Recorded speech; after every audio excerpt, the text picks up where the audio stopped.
Rytas. Savaitgalio rytas. Dar esu susivėlusi po mankštos, bet esu iš tiesų laiminga. Tai apie tas laimės paslaptis.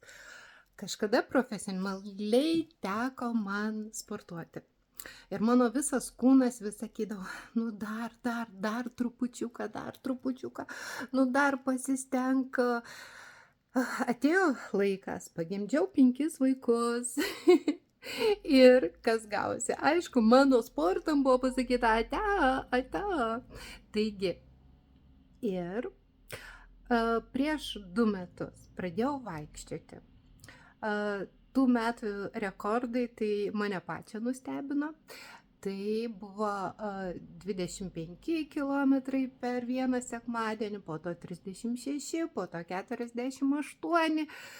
Ir pasirašiau rugsėjo 17 dieną praeiti 100 per vieną parą.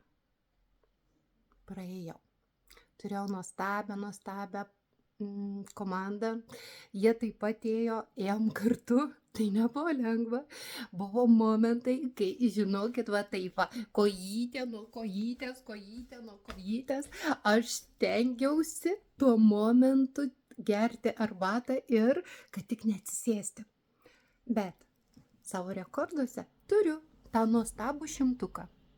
Ir štai, šie nauji metai, kaip ir visos, mes pasižadam kažko. Taip ir aš pasižadėjau savo.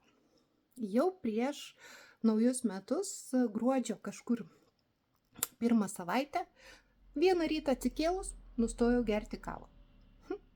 Žiūriu visai neblogai, dingo nerimas, dingo toks širdies virpėjimas, dingo toks jausmas, kad, toks kažko lyg bijočiau visada. Paskui moksliškai paskaičiau, būtent tai kava ir sukelia. Nustojau tai daryti. Galvoju, o ką dar aš galiu kitaip? Taigi, nuo naujų metų kiekvieną rytą keliuosi ir maždaug prasidėjo viskas nuo 10 minučių. Taip tyliai, garsiai niekam nesakykit, tyliai pasakysiu. Tokie paprasti tarybinių laikų pratimukai. Dabar jau 40 minučių kiekvieną rytą sportuoju. Ar šiandien galvoju, jau galėčiau gal pasivaikščioti, tai prie lango lyja. Ilgos distancijos neįsiu, taip apie 10 kilometrų. Tai jau mankšta tikrai reikalinga. Taigi, iš tiesų, tai kiekvieną rytą jau 24 dienos aš keliuosi ir darau mankštą. Iš savo kūno poreikio. Kartais kilnoju kojas, kartais užpakaliuką, kartais, aišku, darau saulės pasveikinimą. Tie 7 pratimukai viename sujungti, man jie labai labai patinka. Bet esmė kame?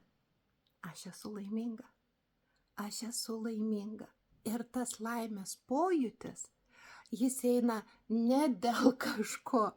Aš esu laiminga, kad aš pagaliau savo labai protingą protą, kabutėse, priverčiau sportuoti. Taigi, savaitgalio nuostabus laimės receptas, kuris man suteikia laimės.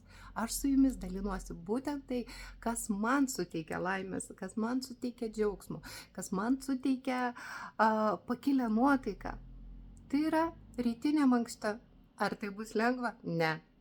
Ar norėsit kiekvieną dieną mesti? Taip, jeigu jūs to nedarėt. Jei jūs lankote salėje, jei jūs sportuojat, viskas nuostabu.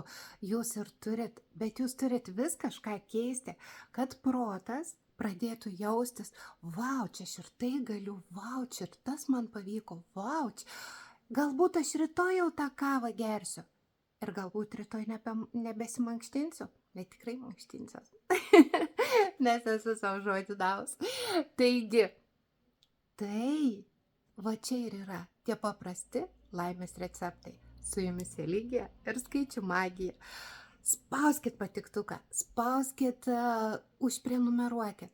Aš vis laiks, laiko įdedu kažką, o tą 100 labai stengsiuos pasiekti būtent tų laimės receptėlių, paprastų, kasdienių, Tai pinigų nekainuoja, tai kainuoja tik jūsų užsispyrimą, jūsų valią.